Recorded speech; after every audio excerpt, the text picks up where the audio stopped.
in your experience and in terms of your clinical practice, I was curious about this question. Can relationships recover from infidelity?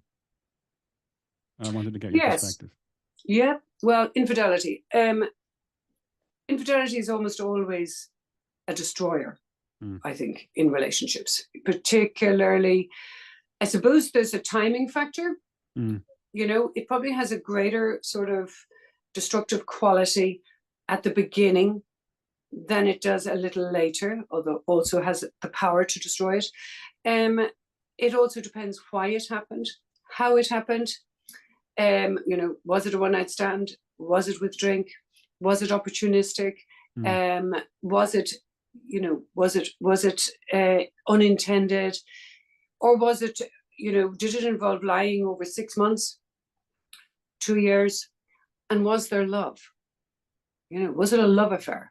Infidelity, you know, we like to think of infidelity as somebody cheating on somebody, and somebody is bad and somebody isn't. And I see infidelity in a bigger framework, and I see it as somebody finding themselves maybe just with opportunity and maybe just being weak in the moment. Fine. Somebody maybe having drink and being and falling, you know, falling into the moment.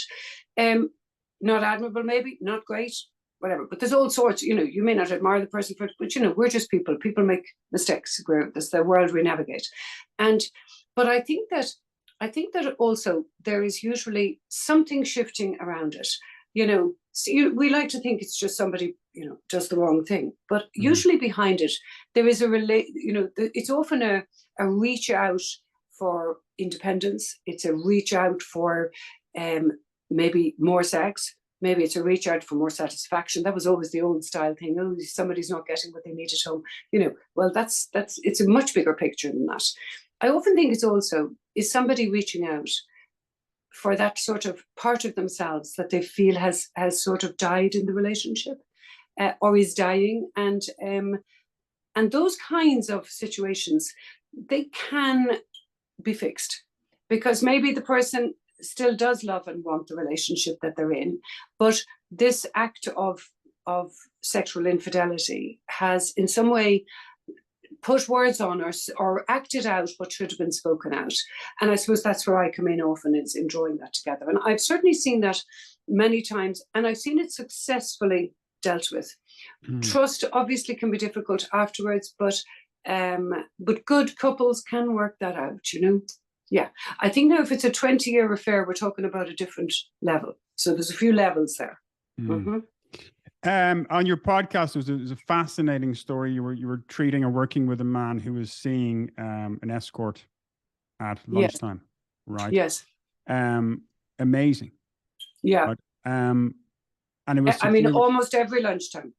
So 5 days a week, he's in the office. That is.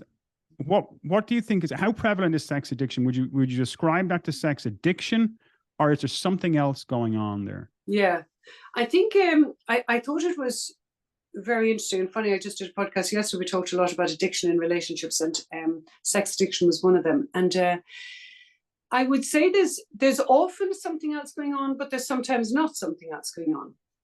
But in this instance, and the insight that I got, because we're all learning all the time, the insight that I got was that for this man, he possibly there was a slight, you know, his early sexualization might have impacted a little, but also he found it hard to enter his own sort of, if you like, desire, and while having to think about somebody else at the same time.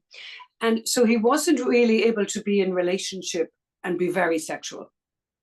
It was slightly, so he could only see his wife sort of in a kind of a, not in a non-sexual way, but he couldn't really enjoy it fully without being able to abandon her, you know. And I think what the sex worker in this instance gave is the exclusivity and the opportunity for him to just completely focus on himself. So there was a complete selfishness factor to it, but I'm not saying that in a negative way, but a selfishness factor, which I think he was trying to accommodate in himself.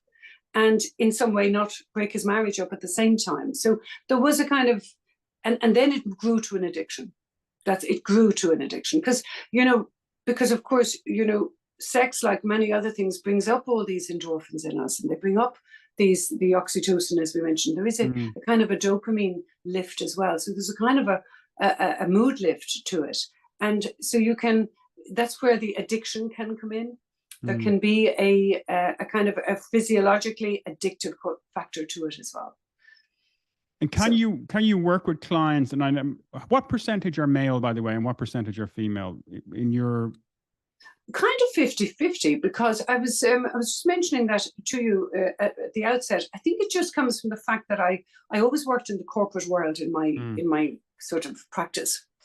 So contracts with various companies, and a lot of them were actually male-dominated companies, and maybe that together with the couple work kind of has always given me, and maybe it was the Seven Brothers as well, of course, but it's always given me I have a very even sort of sense about men, and also I'm a mother to a son, and I think who's sort of 33 now, and I think it gives you do need to understand the male world. The male world, the female perspective on the male world isn't often that clear, and I always feel very much that men have different challenges. Men have a when they talk about when women get married, when men get married, I mean, my experience is men get married when they're ready. Men commit when they're ready. It's not about who they, of course it's about who they meet eventually, but in reality, it's more about timing than the who. It's like a click for men. They just click and they kind of go, it's time for me to settle down. Boom. Could be three weeks later, they meet there and they get serious about that girl. That's how it works. Women, it's not the same. How is it different for women? I think women in some ways are primed. We're primed to be ready earlier.